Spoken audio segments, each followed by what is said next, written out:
ಮತ್ತೊಂದು breaking news ಇದೆ. ಧಾರವಾಡದಲ್ಲಿ ಬಿಜೆಪಿ ಕಾರ್ಯಕರ್ತರಿಂದ ಗೂಂಡಾ ವರ್ತನೆ ಆಗಿದೆ ಅನ್ನುವಂತಹ ಮಾಹಿತಿ ಸಿಗ್ತಾ ಇದೆ.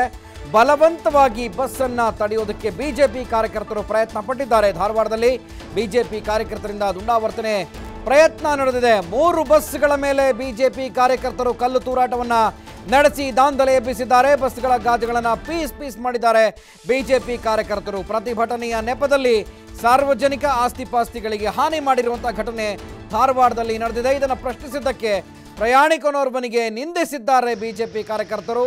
ಅವಾಚ್ಯ ಪದಗಳಿಂದ ನಿಂದಿಸಿದ್ದಾರೆ ಪ್ರಯಾಣಿಕನಿಗೆ ಅನ್ನೋ ಮಾಹಿತಿ ಗೊತ್ತಾಗ್ತಾ ಇದೆ. ನೋಡ್ತಾ ಇದ್ದೀರಾ TV5ನ ಎಕ್ಸ್ಕ್ಲೂಸಿವ್ ದೃಶ್ಯಗಳಲ್ಲಿ ಬಸ್ನ ಮುಂಭಾಗದ ಗಾಜು ಜಖಂಗೊಂಡಿದೆ. ಅದು ಇನ್ಯಾವುದೇ ಕೆಲಸಕ್ಕೂ ಬರೋದಿಲ್ಲ, ಅದನ್ನು ಹೊಸದಾಗಿ ಹಾಕಿಸಬೇಕು. ಆ ರೀತಿಯಾಗಿ ದುಂಡಾವರ್ತನೆಯನ್ನು ಮಾಡಿದ್ದಾರೆ. ಸೊ ಯಾಕೆ ಈ ರೀತಿ ಅಂತ ಪ್ರಶ್ನೆ ಮಾಡಿದಂತಹ ಪ್ರಯಾಣಿಕನೊಬ್ಬನಿಗೂ ಕೂಡ ಅವಾಚ್ಯ ಶಬ್ದಗಳಿಂದ ಬಿಜೆಪಿ ಕಾರ್ಯಕರ್ತರು ನಿಂದಿಸಿರುವಂತಹ ಘಟನೆ ಧಾರವಾಡದಲ್ಲಿ ನಡೆದಿದೆ. ನೋಡ್ತಾ ಇದ್ದೀರಿ, ಬಿಯರ್ ಬಾಟಲಿಯನ್ನು ನೆಲಕ್ಕೆ ಚಚ್ಚಿದ ಅಲ್ಲಿದ್ದಂತಹ ಒಬ್ಬ ಬಿಜೆಪಿ ಕಾರ್ಯಕರ್ತ. ಇದು ಯಾವ ರೀತಿ ಪ್ರತಿಭಟನೆಗಳು ನಡೀತಾ ಇದೆ, ಪ್ರತಿಭಟನೆಯ ಕಾವನ್ನು ಏನು ಘಂಟಾಘೋಷವಾಗಿ ನಾವು ಜಾಸ್ತಿ ಮಾಡಲೇಬೇಕು ಅನ್ನುವಂಥ ದೃಷ್ಟಿಯಿಂದ ಧಾರವಾಡದಲ್ಲಿ ಬಿಜೆಪಿ ಕಾರ್ಯಕರ್ತರು ಈ ರೀತಿಯಾಗಿ ತಮ್ಮ ದುಂಡಾವರ್ತನೆಯನ್ನು ತೀವ್ರಗೊಳಿಸ್ತಾ ಇದ್ದಾರೆ. ಸೊ ಅಲ್ಲಿಗೆ ಸಾಕಷ್ಟು ಜನ ಪೊಲೀಸರು ಬರುವಂಥ ನಿರೀಕ್ಷೆಗಳನ್ನು ಕೂಡ ಸಾರ್ವಜನಿಕರು ಎಕ್ಸ್ಪೆಕ್ಟ್ ಮಾಡ್ತಾ ಇದ್ದಾರೆ. ನೋಡ್ತಾ ಇದ್ದಾರೆ TV5ನ ಎಕ್ಸ್ಕ್ಲೂಸಿವ್ ದೃಶ್ಯಗಳಲ್ಲಿ ಬಿಜೆಪಿ ಕಾರ್ಯಕರ್ತರು ಪೊಲೀಸರ ಜೊತೆ ಮಾತಿನ ಚಕಮಕಿ ನಡೆಸಿ ಸಾರ್ವಜನಿಕರಿಗೂ ತೊಂದರೆ ಆಗುವ ಹಾಗೆ ಬಸ್ಗಳ ಗಾಜುಗಳನ್ನು ಪುಡಿ ಮಾಡಿದ್ದಾರೆ. ಸುಮಾರು 3 KSRTಗೆ ಸಂಸ್ಥೆಗೆ ಸೇರಿದಂತಹ ಬಸ್ಗಳನ್ನು ಜಖಂಗೊಳಿಸಲಾಗಿದೆ.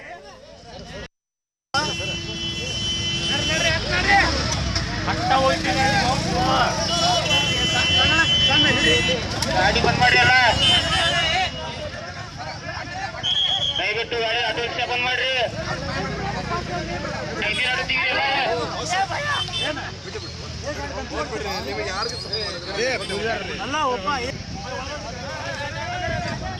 ಈ ಕುರಿತು ನಮ್ಮ ಧಾರವಾಡದ ಪ್ರತಿನಿಧಿ ದುರ್ಗೇಶ್ ನಾಯ್ಕ ಹೆಚ್ಚಿನ ಮಾಹಿತಿಯನ್ನು ಕೊಡ್ತಾರೆ. ದುರ್ಗೇಶ್, ಬಿಜೆಪಿ ಕಾರ್ಯಕರ್ತರು ಪ್ರತಿಭಟನೆಯನ್ನ ನಡೆಸ್ತಾ ಇದ್ರು, ಆದರೆ ಇದೀಗ ಪ್ರತಿಭಟನೆ ಹಿಂಸಾ ರೂಪಕ್ಕೆ ಅಥವಾ ಸಾರ್ವಜನಿಕರ ಆಸ್ತಿಪಾಸ್ತಿಯನ್ನ ನಷ್ಟ ಮಾಡುವಂತ ರೂಪಕ್ಕೆ ತಿರುಗಿಕೊಂಡಿದೆ. ಸೊ ಇದ್ರ ಬಗ್ಗೆ ಹೆಚ್ಚಿನ ಮಾಹಿತಿ ಏನಿದೆ ಅಂತ? ಗುರುಪ್ರಸಾದ್, ಏನು ಕರ್ನಾಟಕದ ರೈತರ ಸಂಪೂರ್ಣ ಸಾಲವನ್ನ ಮನ್ನಾ ಮಾಡಬೇಕನ್ನುವ ಹಿನ್ನೆಲೆಯಲ್ಲಿ ಕುಮಾರಸ್ವಾಮಿ ಅವರ ವಿರುದ್ಧ ಅಸಮಾಧಾನ ವ್ಯಕ್ತಪಡಿಸಿ ಯಡಿಯೂರಪ್ಪ ಅವರು ರಾಜ್ಯ ಬಂದ್ ಕರೆಯನ್ನ ನೀಡಿದರು. ಈ ಒಂದು ಬಂದ್ ಕರೆಗೆ ಧಾರವಾಡ ಜಿಲ್ಲೆಯಲ್ಲಿ ಯಾವುದೇ ಕನ್ನಡ ಪರ ಸಂಘಟನೆಗಳು, ವಿವಿಧ ರೈತ ಪರ ಸಂಘಟನೆಗಳು ಸೇರಿದಂತೆ ಯಾವುದೇ ಸಂಘಟನೆಗಳು ಬಂದ್ಗೆ ಬೆಂಬಲವನ್ನ ನೀಡಿರಲಿಲ್ಲ. ಈ ಹಿನ್ನೆಲೆಯಲ್ಲಿ ಅಸಮಾಧಾನಗೊಂಡಿರುವಂತಹ ಬಿಜೆಪಿಯ ಕಾರ್ಯಕರ್ತರು ಬೆಳಗ್ಗೆಯಿಂದಲೂ ಕೂಡ ಒತ್ತಾಯ ಪೂರ್ವಕವಾಗಿ ಸರ್ಕಾರಿ ಬಸ್ಗಳನ್ನ ತಡೆದು ಪ್ರತಿಭಟನೆ ಮಾಡಲು ಆರಂಭಿಸಿದ್ದರು. ಈ ವೇಳೆ ಏನು ಸರ್ಕಾರಿ ಬಸ್ಗಳನ್ನ ತಡೆದು ಪ್ರತಿಭಟನೆ ನಡೆಸ್ತಾ ಇದ್ದಾರೆ. ಈ ವೇಳೆಯಲ್ಲಿ ಏನು ಸಾರ್ವಜನಿಕರು ವಿರೋಧ ವ್ಯಕ್ತಪಡಿಸಿದಾಗ ಅವರಿಗೆ ನಿಲ್ಲಿಸುವ ಕಾರ್ಯವನ್ನ ಮಾಡಿರುವಂತದ್ದು ಈ ಒಂದು ಕೋರ್ಟ್ ಸರ್ಕಲ್ ನಲ್ಲಿ ನಡೆದಿರುವಂತಹ ಘಟನೆ. ಅಲ್ಲದೆ ಏನು ಬಸ್ಗಳು ಕೂಡ ಸಂಚಾರ ನಡೆಸುತ್ತಿರುವುದನ್ನು ವಿರೋಧಪಡಿಸಿ ಆ ಒಂದು ಬಸ್ಗಳ ಮೇಲೆ ಬಿಜೆಪಿಯ ಕಾರ್ಯಕರ್ತರು ಕಲ್ಲು ತೂರಾಟವನ್ನ ಮಾಡಿ ಪುಂಡಾಟಿಕೆಯನ್ನ ಮೆರೆದಿರುವಂತಹ ಘಟನೆ ಧಾರವಾಡದಲ್ಲಿ ನಡೆದಿದೆ. ಯಾಕಂದ್ರೆ ಧಾರವಾಡ ಶಾಂತಿಯುತ ನಗರಿ, ಶೈಕ್ಷಣಿಕ ನಗರಿ, ಸುಶಿಕ್ಷಿತ ನಗರಿ ಅಂತಾನೆ ಹೆಸರು ಪಡೆದಿರುವಂತದ್ದು. ಆದ್ರೆ ಈ ಒಂದು ನಗರಿಯಲ್ಲಿ ಈ ಒಂತಹ ದುರ್ಘಟನೆ ನಡೆದು ಸಾಕಷ್ಟು ಅಸಮಾಧಾನಕ್ಕೆ ಕಾರಣವಾಗಿದೆ ಅಂತ ಹೇಳ್ಬೋದು.